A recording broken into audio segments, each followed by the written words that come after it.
Good morning, and well, good morning to those who are listening from the UK or a similar time zone, I guess. Welcome to yet another webinar from the Society for the Environment, and this is the fourth of a five-part series with the umbrella topic of natural capital. In this series, we are joined by a selection of expert speakers to delve deeper into the concept of natural capital, how it should be implemented, examples of good practice, and insights into how it can benefit both the environment and business. So, my name's Phil Underwood. I'm the engagement manager here at the Society for the Environment. You really don't need to know much about me. If you do have any questions, however, after the webinar finishes, or if you're watching this as a recording and you have some questions, then please email them through to me. If it's about the Society for the Environment and Chartered Environmentalist or RAF Tech registration, then I should be able to help. If it's about natural capital, then probably not, but I will be able to pass those questions on to Dougal and Robert, who may well be able to assist. As a way of a very short introduction to ourselves, you're watching a Society for the Environment webinar.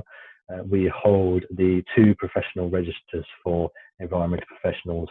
They are the Chartered Environmentalist or CM register, and the Registered Environmental Technician or RM Tech register, soon to be joined by a third register, but you'll hear about that in the next few weeks or months. In order to become a Chartered Environmentalist, you will need to be a member of and apply via one of these 24 professional bodies. You can become an RM Tech via 3 of these bodies at the moment, which are now highlighted on your screen in some blue. I'm going to leave these logos on the screen for just a moment. If you want to find out more, please visit socm.org.uk, which is the website in the bottom left of your screen, or inquire with the relevant professional body directly. They can then point you in the right direction of where to find more resources and more specific insights or guidance to how to apply via that particular body. And they can also arrange things like mentors and so on. So it's well worth having a chat with those directly. Right. Today, I'm joined by 2 Chartered Environmentalists, Dougal Driver and Robert Duncan. First up to share some natural capital knowledge is Robert Duncan, who is a Chartered Environmentalist via IEMA, that's the Institute of Environmental Management and Assessment. And he is the Manager of Energy and Environmental Services at Mabbott and Associates. For those who are unaware, Mabbott are one of 13 Chartered Environmentalist Employer Champions. And that means that they support, develop and champion the environmental experts within their teams. So welcome, Robert. Thank you for joining us today. Robert will be focusing on the crucial steps for natural capital one of the crucial steps for natural capital to progress further as a concept, which is engaging with industry and looking far beyond your classic environmental organisations, as well as including those organisations as well. And before I hand over to Robert, a quick reminder, please use that Q&A option in your toolbar at any stage to ask questions to Robert and Dougal after we've heard from both talks. Robert, can you hear me now? Yes, I can, Phil. Can you hear me okay? I can indeed. Excellent, excellent. So if you're ready for the next 10 to 15 minutes, I'll leave the rest to you. Great. The stopwatch has started. So good morning, everyone. Thanks for tuning in. So engaging industry to embed natural capital in a sustainability strategy is the topic of my webinar today. So sustainability is fast becoming a very busy area for us in industry. Traditionally, the focus is driven by internal cost savings, such as energy, water, wastewater, material efficiency, and waste management, with new focus on a life cycle perspective, such as seen in ISO 14001 2015. We're now advancing in considering upstream and downstream impacts, so looking outside the traditional 4 walls of our organizations. So we're considering logistics, packaging, material sourcing, and circular economy principles. On top of that, we're trying to incorporate UN SDGs, the Sustainable Development Goals, and also aligning with the government's net zero strategy and aims. So this includes renewables, carbon offsettings. So it's quite a busy area. And the question is, how does natural capital fit in? and how can we embed that into our strategy? Well, the good news is that all this stuff that we've introduced, in ways it does support, maintain and enhance natural capital. But it is a very complex area. So from small, medium enterprises to large organizations, natural capital remains a fairly new, difficult to grasp concept, especially with so much industry located where biodiversity and ecosystems can be out of sight and out of mind. So the challenge is introducing this complex topic with competing sustainability objectives. And what we want to do is look at how we overcome this to embed natural capital in decision making. So the elephant in the boardroom, how do you eat an elephant? One bite at a time is the old saying. So we're going to look at barriers and solutions to how we can overcome this and embed. So who's going to lead this? It's ourselves. It's chartered environmentalists, the EMS manager, the sustainability manager, the environmental professionals in the business. However, typically we may not have that competency required to lead on the subject, so we need support. We need options to embed the knowledge in ourselves that allows us to introduce it into the wider company. And this can come from forging relationships with external support organizations. So, you know, if you start Googling natural capital, you'll find all these subject matter leaders. Phil shared the Natural Capital Committee. The Natural Capital Coalition is another excellent group. The Natural Capital Impact Group. So there's so many of them, and they're so knowledgeable. So they're great go-tos for the most up-to-date information on how natural capital is being embedded in certain sectors. Obviously, ecologists and certain environmental consultants have very useful specialist technical knowledge.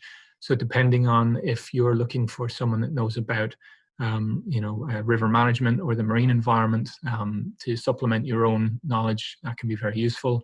Government agencies, they can support by different topic areas. You've obviously got regulators like the Environment Agency, SEPA, NIEA, and Natural Resource Wales. They all have lots of information. Education bodies are doing research. Possibly you can have placement support to help you. There's environmental charities that have regional knowledge, like the Rivers Trust in the UK and Ireland, that are very supportive of businesses that are seeking to help their particular area. And sectoral groups. So if you're in manufacturing, retail, food and drink, there's always these leaders that are sharing successes and failures to ensure that, you know, they're moving as one and improving as a whole. From all this information, all these external sources, we're introduced to many studies and recommendations. Every year, some updated study provides added insight. This is a good example from the Swiss Re Institute. They just recently established their Biodiversity and Ecosystem Services Index analysis. So looking at this, it shows dependency of economic sectors on ecosystem services, and it can point us in industry, depending on where we are, maybe in 1 to 15, as to what ecosystem services are important to us. So obviously manufacturing is a big one, and you can see there you've got timber provision, pollination, air quality, water quality. These are all important ecosystem services that we can guide our approach and where we focus. Another example from the World Resource Institute, they're looking at understanding the value of natural capital to communities. So as the part of sustainability, we need to incorporate social sustainability in our communities. So this diagram shows nature-based solutions that build resilience to particular hazards. And, you know, depending on if you're at a coastal region, farmland, but of course, most industry is sort of built around urban environments. So some good examples there. We have expanding green spaces and introducing porous services to reduce flood risk to our operations and communities. So we're armed with all this. Where do we start? We consider our priorities. Do you look at your available internal resource? What budget do you have to work with? Do we consider the ease of implementation? What can we do quickly and get quick wins? We need to consider our scope. Are we looking at a project level to begin with, starting small and scaling up to our whole site, or all our sites? Are we looking at our life cycle influence? Do we require an ecological survey? Could that support assisting understanding the local baseline of our environment? Would an impact assessment identify vulnerable natural capital in your life cycle? There may be critical local, regional, or national priorities that you feel are important to include as part of your natural capital focus, depending on your sector as well. And is this going to be a measurable improvement? Can we quantify the benefits from these early projects to share the successes and garner support? The next thing that we need to consider is building a team to support embedding natural capital at different organizational levels. So we need to raise natural capital as a strategic issue and make the business case for it. We need to frame the risks and opportunities that underpin natural capital impacts and dependencies in business terms. We need to ask how natural capital can be incorporated into decision making. So finance, purchasing have a big influence. Can they support us in quantifying the value? In terms of operations, is there innovation that we can seek out through looking at natural capital solutions? The supply chain, obviously, there could be hotspots with our raw material sourcing, risks that we need to manage, but also opportunities to innovate.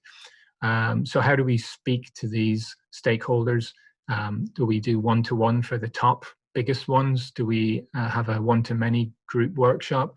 Do we have questionnaires? There's multiple ways in which we can engage people, and it's ensuring that they respond and there's a two-way communication, that there's ownership on each side of it.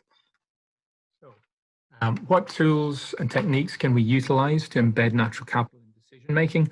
Change management is key, considering cross-departmental support. ISO 14001 is very well established, and it helps drive smart natural capital targets. Keeping us right with processes in place, plan, do, check, act, so that we're checking that they're effective and improving them. We can include it in our existing sustainability strategy. Typically, these are 3 to 5 years. So what projects are we doing short, medium, long term? And we're reporting and verifying the impact of the natural capital as part of these strategies. Moving out of our comfort zone, we can utilize a standardized approach to improving internal decision making. Phil shared a good workbook, How to Approach, developed by the Natural Capital Committee. As we mentioned earlier, the Natural Capital Coalition, they have a protocol which is a harmonized, standardized approach for businesses in assessing natural capital. So there's this 4-stage approach: frame, scope, measure, and value, and apply.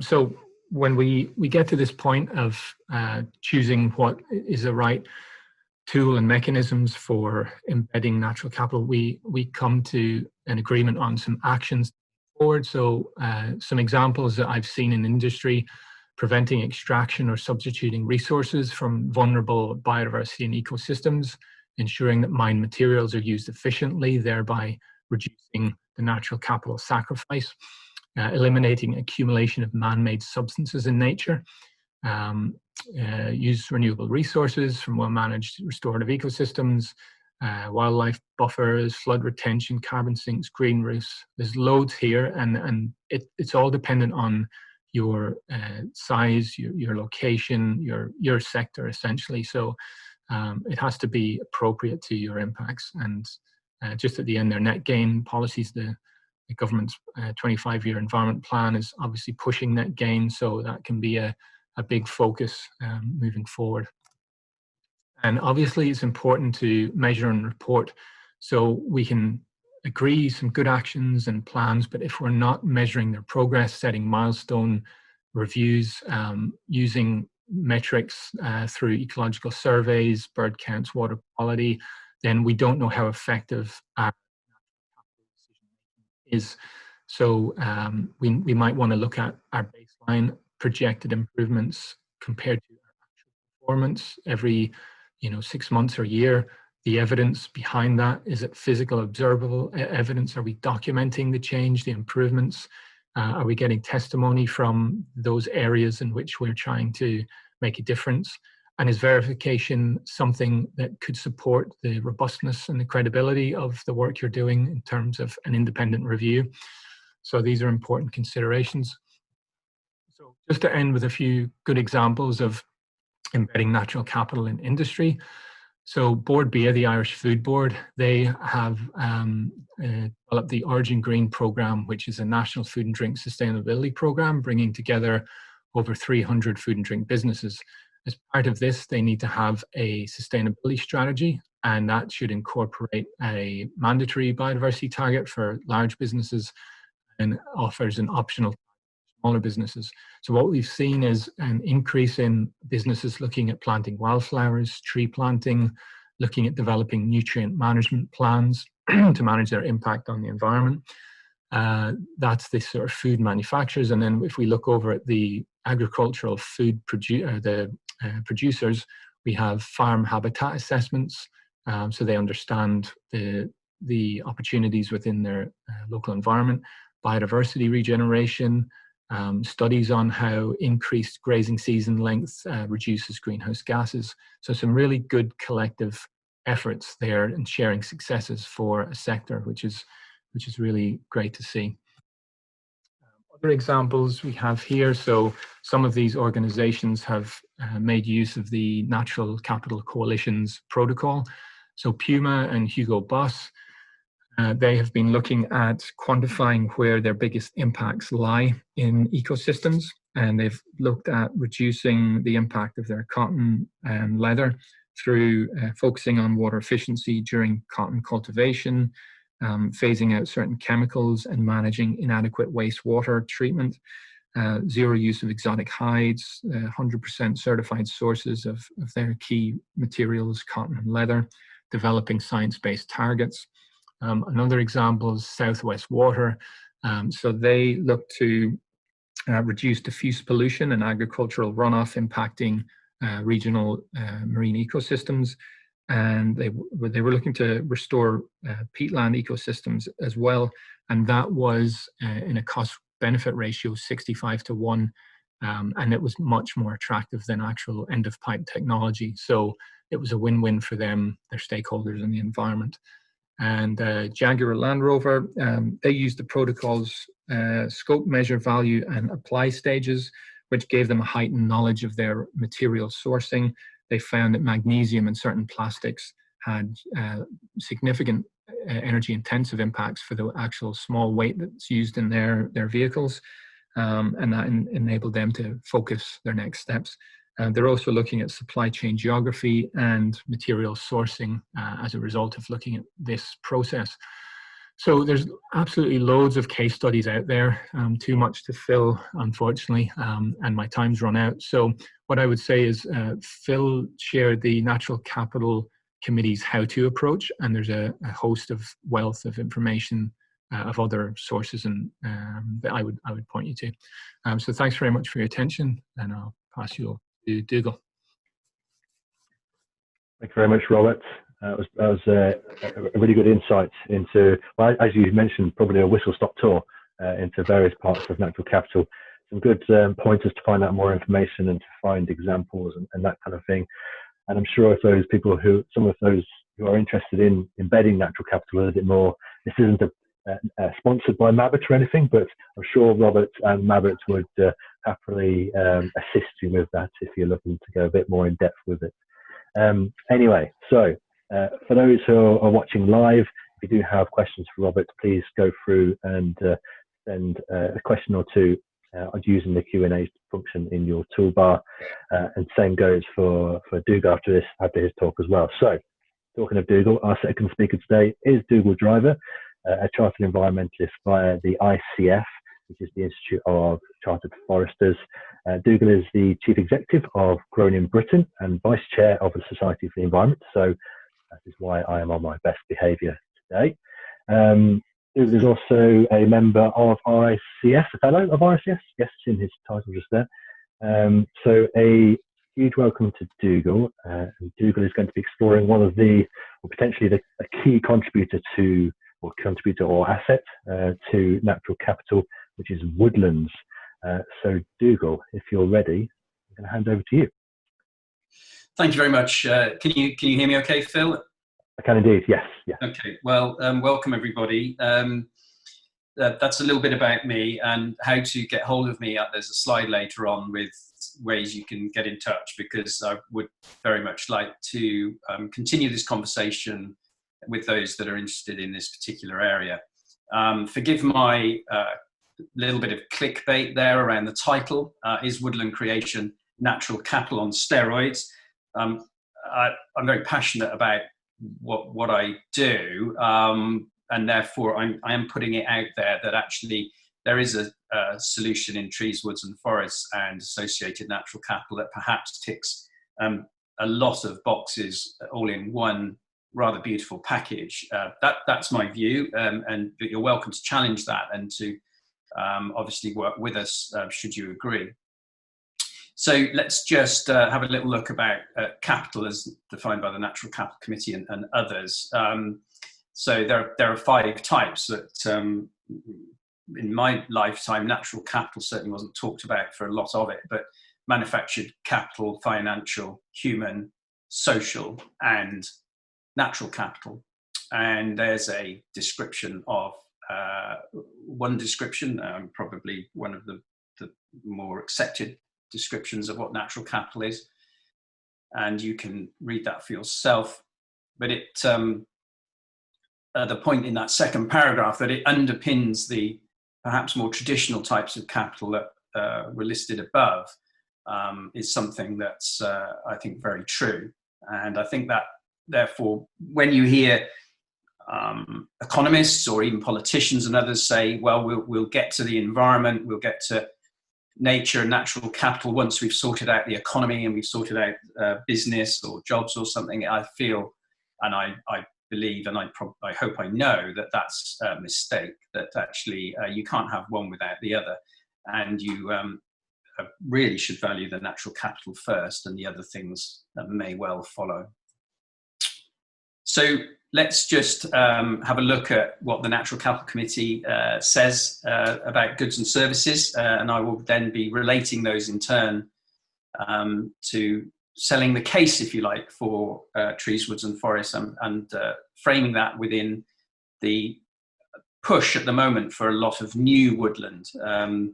There's a lot of money from Treasury, there's political support for woodland expansion to deliver natural capital, carbon and other things.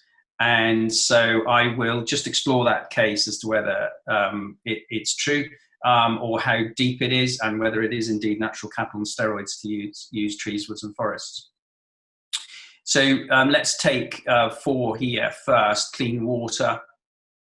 And there's the subtext to that. This is not my words, this is all from the Natural Capital Committee document of 2019. Clean air, recreation and aesthetics. So then that follows through to wildlife and plentiful supply of food. These are quite wide ranging in terms of how the committee viewed these things in terms of assets, and protection from hazards, which Robert mentioned earlier, flooding, etc. An equitable climate, obviously very relevant. Fibre, which is wide-ranging, building materials, clothing, etc. And energy, which we're obviously quite familiar with the options around that. So just a reminder of these 4, we'll go into each one. So clean water. So the following slides are going to there's going to be some pretty pictures of trees, woods and forests, and I'm just going to explore what their role is in clean water. Well, traditionally, if you want to have a catchment area in the UK and elsewhere, you put trees in it. So Lake Vyrnwy in North Wales, for instance, which is a reservoir, is surrounded by trees, etc. I feel it's quite an obvious thing. What these trees do, as you see, mature trees, they do filter water. They do slow down flow, allowing sediment, etc., to drop out. They can extract particulates and chemicals and from the water. And I'm not going to dive deep into the science behind that, because there are far better people than myself to do that, and also Google will reveal that. but it's pretty well known that trees are really good for catchments, for actually the quality of the water. In particular, in relation to woodland creation, I think it's not just a question of saying in an area where water needs to be cleaner and the quality needs to be improved, that you just blanket the landscape with trees. It needs to be a mix of using different types of trees, the right tree in the right place, which is a theme I'll come back to, but also other types of habitat as well, in order that when, if you like, that water leaves that particular, let's call it a project area, or that it is cleaner, and that will involve all kinds of habitats. But the water companies are very interested in trees in terms of quality, and are putting their money where their mouth is in some places. So I think that's also a pretty good indicator. So moving on to clean air, the great thing about trees is they take in carbon dioxide and they give out oxygen. It's one of those basic facts you perhaps learn at school, but as a forester, I keep having to remind myself just how brilliant that is. And sometimes we forget that they do this, and so they do clean the air in the sense of providing oxygen. They also can take out particulates in city situations and generally capture particles. So they have a role to play in clean air, and also obviously in wider climate issues because of their extraction of carbon, etc. Again, I will not dwell on that because I believe it's the part of the bleeding obvious, but again, plenty of references can be found on that. So moving on into one of those other first 4 natural capital areas identified by the committee, recreation. Well, that's me. Actually, about 10 minutes later, I completely fell off, and I haven't been on my bike since, and that was about 2 weeks ago since I took this picture. So recreation, when you get to my age, should perhaps be limited. I would just say, however, forestry, wonderful places to do all kinds of activities, whether you want to fall off a mountain bike, walk gently, there's access for all, not particularly that trail, but just behind me is a very level gravel track, which could be used by all. And I think we've probably recognised more than ever in 2020 the importance of green space for health and well-being, access and recreation. And our trees, woods and forests have never seen so many visitors. So superb places for recreation, and the subtext that goes within that whole asset area in terms of natural capital. So aesthetics. Trees, woods and forests to me are beautiful. They enhance the landscape. Obviously, there are places which are devoid of trees, and they're attractive because of it.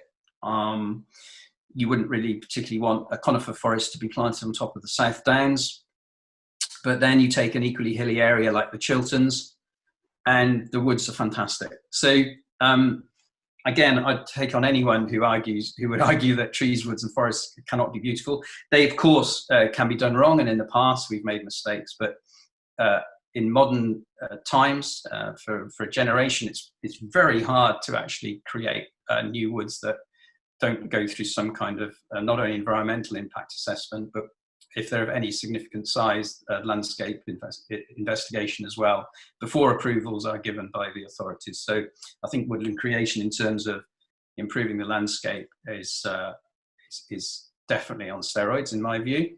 So let's just go to a couple of the other areas, remind you from that list up top, wildlife and plentiful supply of food and protection from hazards. So in terms of wildlife, again, woodlands come in many different types and sizes, and individual trees too.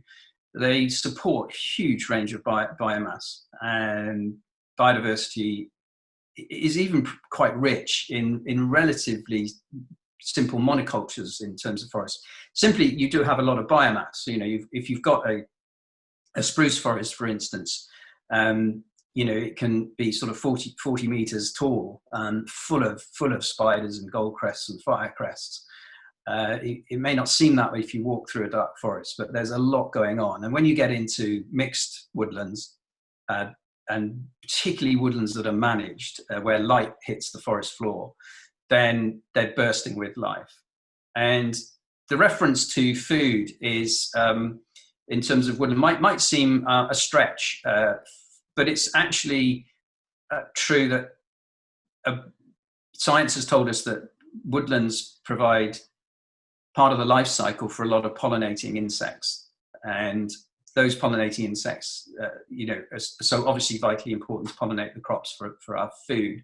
There is a deep link between the two types of land use, which is basically, in terms of nature, two types of habitat. They're not seeing it the way we do, but it's really important that we do maintain and manage our woodlands in and around farms in order to support those pollinating insects, for very obvious reasons, I hope.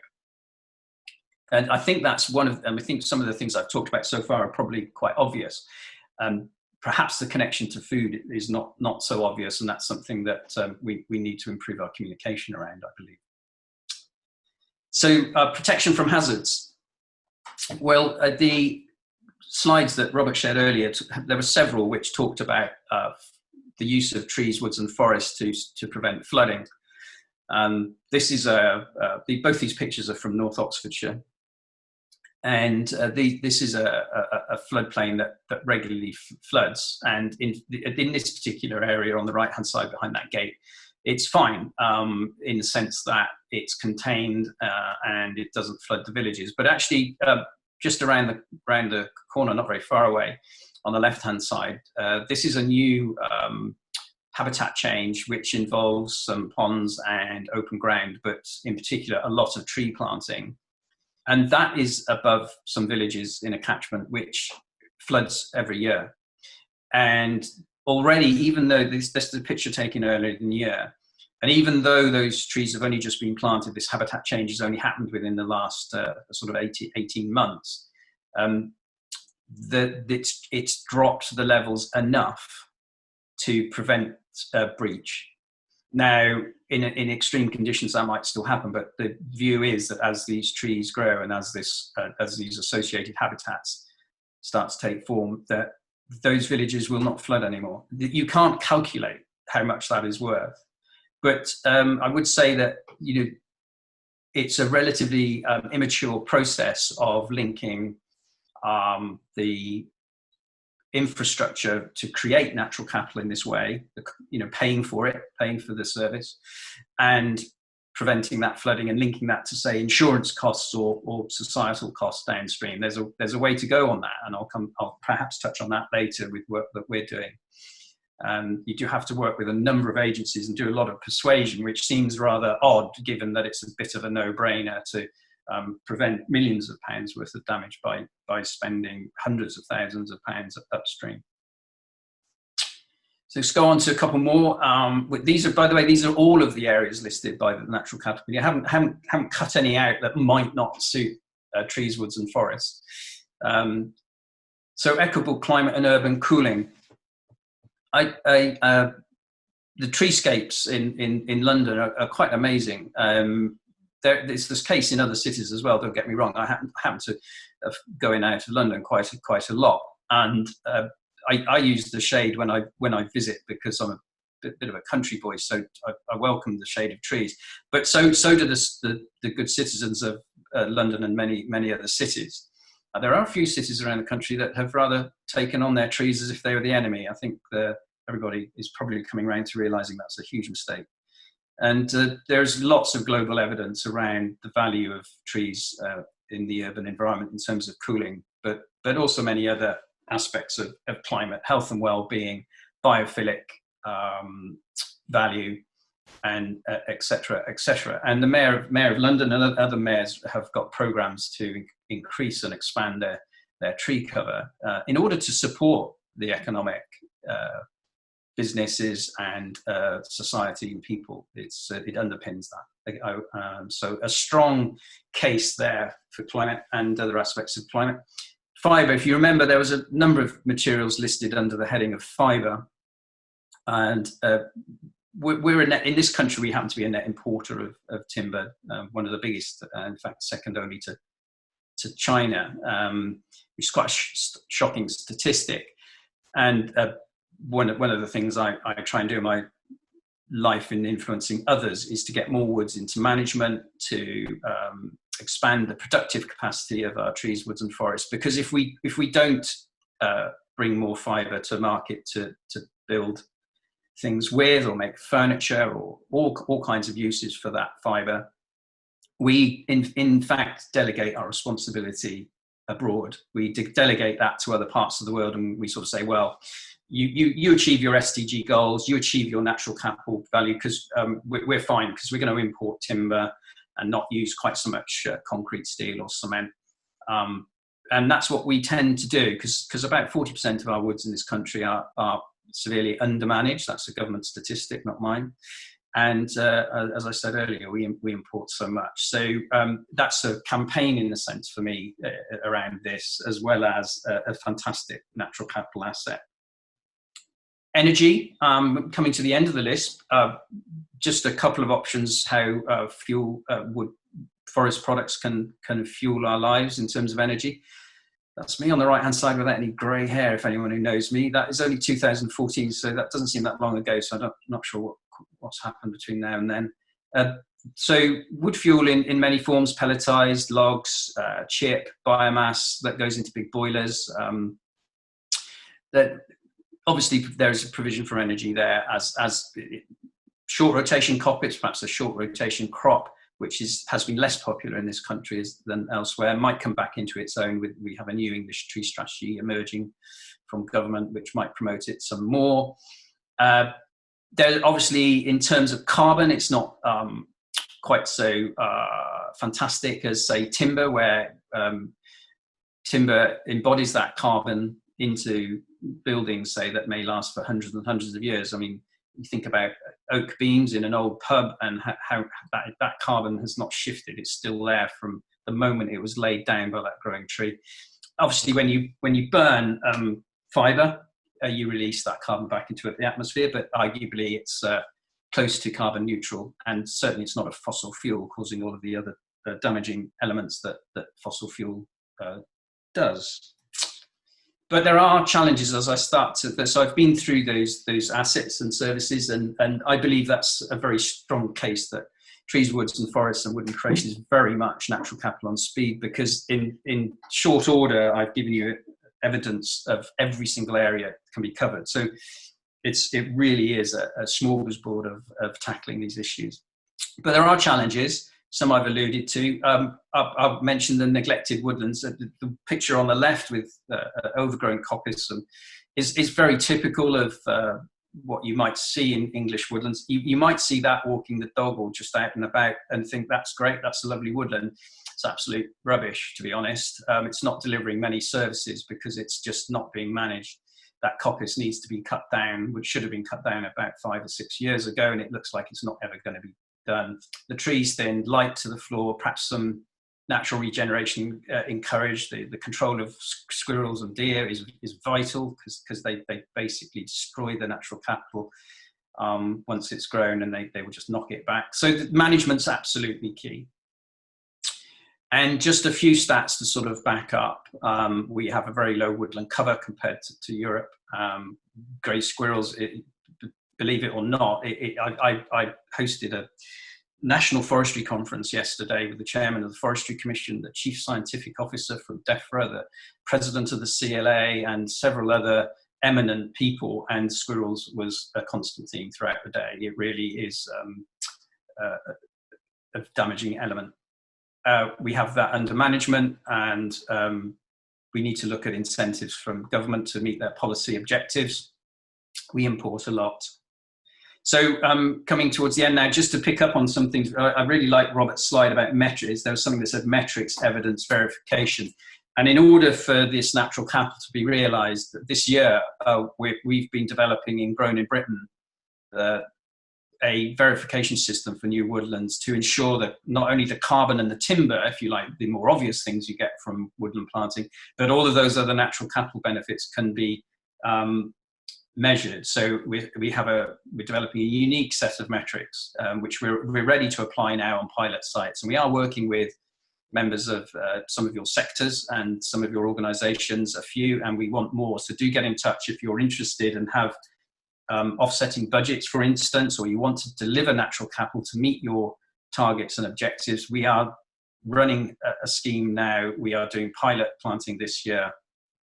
And it's quite exciting because it is a set of metrics that give us that baseline, give us the evidence, and we will then independently verify it afterwards, because that's what Gronin-Britain does. We're an independent certification body, and we will be working in terms of the assets of the sites with the Forest Canopy Foundation, who will blend the finance into that so that we are arm's length when we do our evidence checks.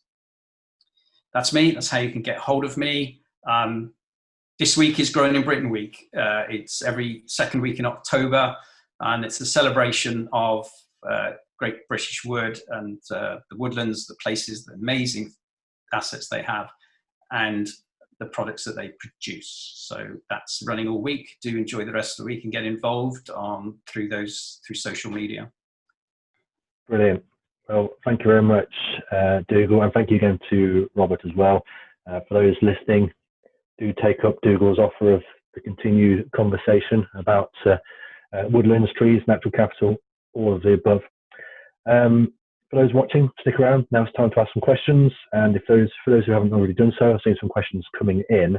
But if you use the Q&A function in your toolbar, we'll then run through as many as we can. We're going to try and stop before an hour, so before 10 o'clock UK time. But we'll see how things go. We may well continue. We shall see.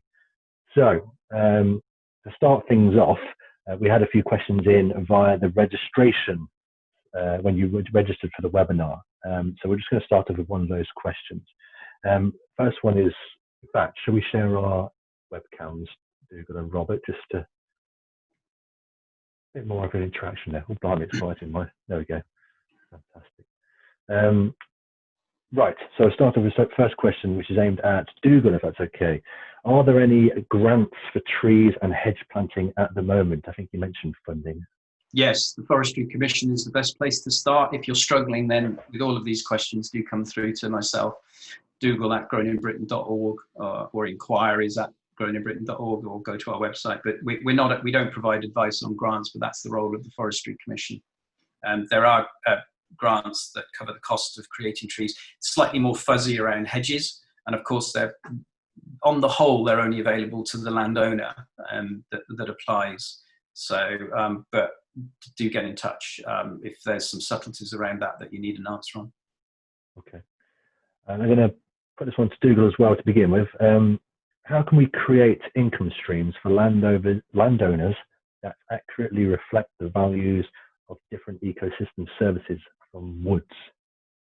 Yeah, so 3 people talked for about an hour yesterday on this at the national conference. So it's a huge topic area, but I would be interested in what Robert feels, because I think actually it needs to be a mix of a blend of public and private finance. So I'd be interested to know what the sector feels it can do, given the interest it has through Robert's talk, the strategies there. But in just focusing back into the landowner, if you take a typical farmer, they're used to having an annual payment for crops they produce. So it's an income, it's a revenue stream. And at the moment, grants pay for tree planting, the creation of the woodland, because it costs quite a lot up front for obvious reasons. But actually, we're probably deforesting England at the moment, arguably that in a small amount, because landowners just don't see the value in doing that. So it's an excellent question. So there are 2 things. One, we need to try and get income streams that are annualized for landowners, farmers, because that's what they're used to. Having a huge amount of money at some point in the future is not really something that they want to do and to put their land over to, because once you put trees in the ground, it is a permanent change on the whole as well. And provision of financing ecosystem services. That's why we've created this verification scheme, so that there is the due diligence and the measurement there in order for that to go to market, because those payment for ecosystem services as a market is not well developed. I mean, it's been many, many years since DEFRA and the government and others have said this is the direction of travel we want to go in. And whilst the carbon market has developed, and there is a price for carbon in the UK, as there is a price for selling timber, The other natural capital areas are less mainstreamed, and but I'm very hopeful that they will be in time. But it does need things like our metrics and others to put things together so that they're easy to buy into, if you like, from both the buyer, the client, and the provider. Robert, can I come across to you on that one, if you've got anything to add to that? Yeah, just repeat the question again, Phil. I was scribbling ideas, but I've lost my train of thought. No problem. How can we create income streams for landowners that accurately reflect the values of the different ecosystem services from Woodlands? From Woodlands. Accurately value it. I guess thoughts were your contribution to habitat enhancement, pollinators, air quality improvement, how that might align with national goals. You've got, I suppose, you think about existing woodlands, but biomass, tree planting will create a habitat as well as a material resource to safeguard natural woodland. So, it's coming off the top of my head.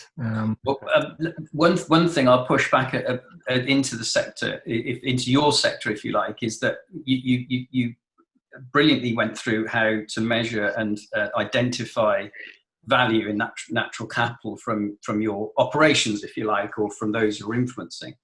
And I think if that is somehow monetized, if you can put that into a monetized value, then certainly from my side of the fence, we're working out how much that costs to provide. We kind of know what it costs to provide because these things are relatively known. It costs this much to create this sort of woodland or this sort of habitat. That we can't go to the phone book and pick up a list of clients who are willing to buy it. It's not quite that well formed yet. So there's certainly, sorry to come back on that, but there's certainly a need from our sense to monetize what you talked about, so that we have a buyer for those services. Mm-hmm. Okay, so I'm just looking through all the questions that are coming in live, and the majority are tree related. So, but I'm going to go for more. We're going to go for more of a consultant perspective on this question from myself. So if from a consultant's perspective, if a potential client comes to you and asks about embedding natural capital into their university or whatever it might be, and they need help to do that, what's the consultant's role in that? What kind of first steps do you then start to look at for that particular problem or opportunity to embed the natural capital process? Yeah, so thoughts are around planning, thoughts around stakeholder consultation, looking at the whole estate where it might provide the biggest benefit into introducing natural capital. So you're essentially creating an asset register and a risk register, and prioritizing where the project could be sited, and enabling then more specific, detailed cost benefit and monetizing of that particular area. So that would be a couple of thoughts on that. Okay. There's a few questions here that we've probably gone into already. One of them, for example, is the role of woodlands, which I think Dougal really talked about when he spoke about the floodplain and so on. And one question looking at urban forests. Now, Dougal, I wonder if you might be able to expand a little bit on what you said about urban forests and the benefits of that in terms of the natural capital approach, maybe? Yeah, I'm not an expert in urban forestry necessarily, but there's moves to have London to have a forest, London's forest, if you like, and there are other cities that have done this as well.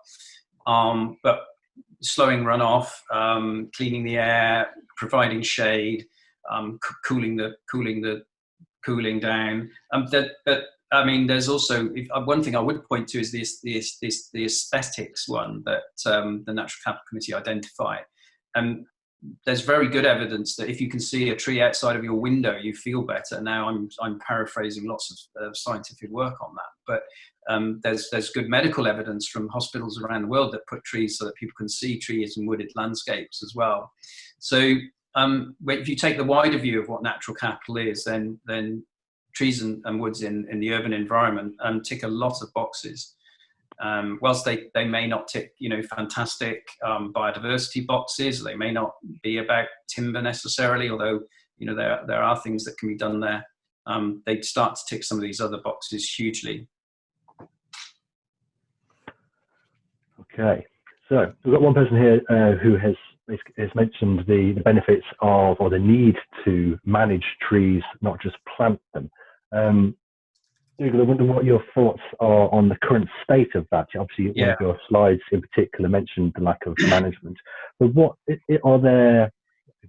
Are there proposals in place or policies in place or future plans for policies that will help that? So just to let you know, if you hear me typing, I am typing because there's a lot of questions around trees. I am typing some answers directly into the chat. So, and if I don't get to them all, then please do get in touch afterwards. It's really, there's really absolutely no point in creating more woodlands that you're not going to manage. I mean, that's a waste because public funds are usually involved, but also why waste private funds as well. So. It is absolutely vital, and if anyone's heard me talk before, that's really my main aim, is to influence people to manage. So the metrics that we're developing in Gronin-Britain have a minimum of 25 years within them. You can't be an expert provider, i.e. the contractor who does the work, or that scheme won't get funded through our metrics if it's not got a 25-year management regime to go with it. Absolutely essential. We unfortunately need to learn the lessons of the past, where we have paid landowners to plant trees and then walked away as a public funder or whatever. And with all due respect to farmers, they may not know what to do, and etc. So we need to increase the expertise and the advice around that. But I think in terms of delivering natural capital, which is funded, in terms of due diligence, is absolutely essential. We're hoping in the English tree strategy and the new funding streams from government that are being looked at post-Brexit, that we'll start to get land holdings much more equitably supported. At the moment, there's a real big divide between the fence that has the woodland on one side and the arable or the cows on the other side. You have a lot of support for the cow this side. I'm back to front on my thing, but you have very little support for farmers. And we really want to blend that so that they can see it as a land use opportunity, just like their other activities. And that means that we've got to see long-term husbandry of trees, woods and forests. So yeah, absolutely vital. Okay. As it's Gronin-Britain week, I'll go for this question. How does the Gronin-Britain verification scheme interact with the Woodland Carbon Code? Does entering one exclude you from entering the other? No, so carbon is one of the assets that's measured in the scheme is carbon. So you can what the scheme allows at the design stage is to have design bias within it. So if you have a natural capital need, you can look at, by varying the species you plant, the density of the planting of the trees, the use of, say, open water or open grassland to go with it, the use of mixed species. That whole design triggers a snapshot of how that should be designed to suit, say, carbon. So that's what was mentioned. And then that woodland is then put through the Woodland Carbon Code system separately to ours. Because that has its own process to go with it through the Forestry Commission and the Woodland Carbon Code metrics. But what we do within the system is we make sure that every other aspect of natural capital doesn't fall below a baseline. So perhaps like some carbon schemes, which you could do in the UK, where you really push carbon to the limit, or timber, or even flood protection at the expense of other things. What we have is a baseline through which none of those other things can fall, so that they're all good, but your carbon is maximized. So fantastic. Now, we've had a lot of questions about trees and woodlands, which is fantastic. And we've got a lot more questions, but we probably are going to go for one last question and move away from the woodlands side of things, possibly, and ask Robert. In terms of when you are working with your clients around natural capital, aside from woodlands and trees, what are the key natural capital elements that you look at and you advise on? So, as I mentioned, the traditional focus for businesses has been resource efficiency, which is just saving money on their material use and being more efficient. But by looking at the vulnerability of the ecosystems by which we're sourcing our materials, there is great opportunity there to protect, enhance those ecosystems by using less of that material, alternative materials. But you can look at it from a cost perspective and miss a significant impact from a lesser cost material. So there is great opportunity at looking at your material sourcing in more detail, looking at your alternatives. So that's a big area of focus. Obviously, woodlands is a big topic today. I've seen a few people mention other ecosystem options. So salt marshes, seagrass. We've learned recently that the climate changes is making the drying out of peatlands even worse. So these are other areas in which you can support as well. So it's looking at your local environment, but as we know, industry, we're not full of green space often. So we need to look at other projects outside the boundaries of our organization. So the engaging with your local environmental charities, they'll tell you what might be regionally really important and also nationally as well. So yeah, that's two ends of it, Phil. I think you can look at it from an industrial point of view. Fantastic. Thank you very much. So I'm aware we've got lots more questions, but we can capture those. And as long as you have asked those questions without being anonymous, we should be able to link your name up with the email address you used to register, and potentially Dougal might be able to respond to a couple more after the webinar. Can I'll carry on with what's coming up next, if that's okay, unless you've seen another question. No, I'll try and type some answers to questions whilst you do that. Okay, fantastic. Thank you very much. Thank you to Robert as well. And we shall have a look at what's coming up now. So a couple of pointers for what's coming up. So we have the next webinar series. So as mentioned, this is the fourth of a 5-part natural capital webinar series. Therefore, we have the final webinar coming up, where we hear from Chartered Environmentalist Paul Leinster, who is a member of the Natural Capital Committee and a professor at Cranfield University, and he will explore the application of natural capital approaches. And then if you're interested in the Chartered Environmentalist registration, we have a webinar coming up with 3 Chartered Environmentalists from Eshcon, Thames Water and Jacobs, who are registered respectively by IEMA, CIWEM and the IES. And they're going to be talking about how the Chartered Environmentalist registration has helped their career so far. And they're looking into one of them is looking into how it's going to help them in the future as well.